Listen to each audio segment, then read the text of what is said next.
Welcome to GN Channel Vlog. Are we late setting up our channel already? Let's find out, guys. I joined YouTube channel year 2014, but I start to set up my YouTube channel last 2 months ago. So, every time someone search my name to subscribe, they ask me that my channel already a decades ago. And that is, I admit, because guys, I start 2014 for watching YouTube, but I never set up to make my YouTube channel. And this past few months, I every time watch YouTube channel, and I was encouraged to do my own video. And because I am OFW and I'm thinking about it, what if, what is my passion? What is my niche? And very hard to start, guys, but I really try my best to do it from zero subscriber, guys. And I have to ask my son, my daughter to subscribe me. Can you please subscribe me when I join YouTube channel? Can you, I call them up, then I ask them, can you join me in my YouTube channel for fun? And in and I don't know how to upload videos, then I keep watching, and I ask my friend, teach me what is the proper way to take videos, how to use tags, how to use the description, and how to upload short, how to upload long videos, how many subscriber do I need before I can take a lives. So, live videos, that's why I'm here, guys, that who is struggling to start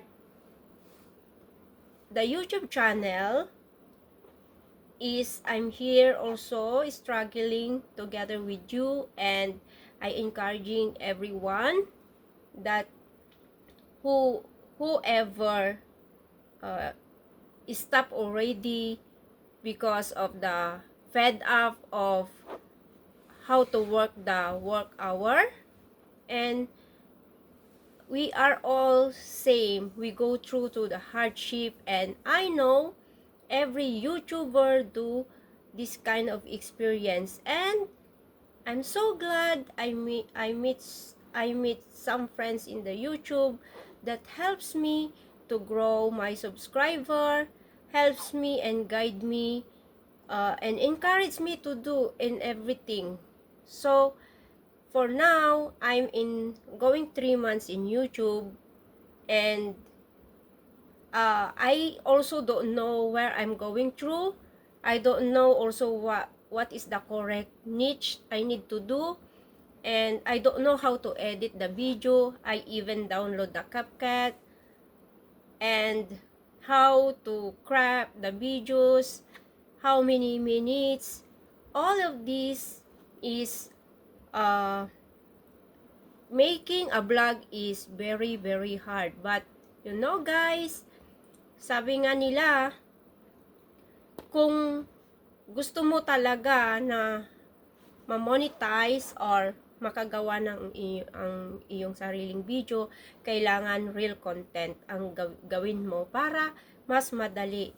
And so on, guys, alam nyo, every upload, saka mo lang malalaman na may mali pala sa pag-edit mo, sa pag-upload mo, after mo na-upload na yung video. So, guys, minsan yung mga thumbnail, hindi ko alam kung paano mag-umpisa. Ano bang good thumbnail ang ilalagay ko para i-click nila. Lahat yun, guys, is napakahirap. Sa totoo lang,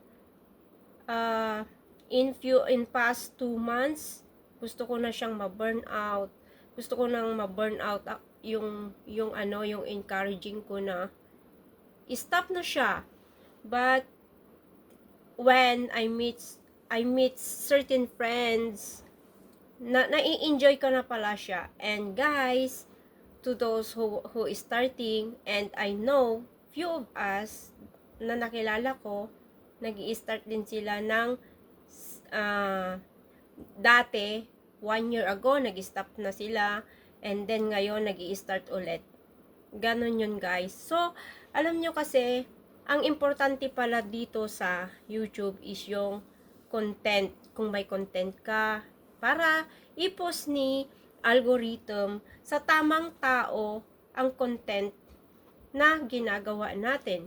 So guys, sana sa mga katulad ko na baguhan and sa mga mag-uumpisa pa rin na nag-iisip na mag-umpisa, let's go guys, pagtulong-tulungan natin ito guys. And sana yung mga yung mga dati ng YouTube na malalaki, thank you so much sa pag-guide. At alam nyo, a big pleasure po na andyan kayo na susuportahan yung mga small YouTuber kagaya namin na pinapangarap din na maging kagaya ninyo.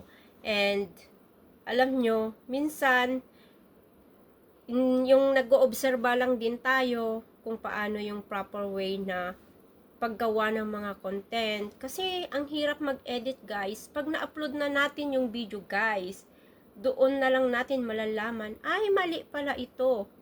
Mali pala yung thumbnail ko. So guys, ano yon, i-edit na naman tayo. Pero alam nyo guys, siguro pag tagal-tagal magiging magaling din tayong mag-upload ng mga videos natin, yung mga thumbnail natin.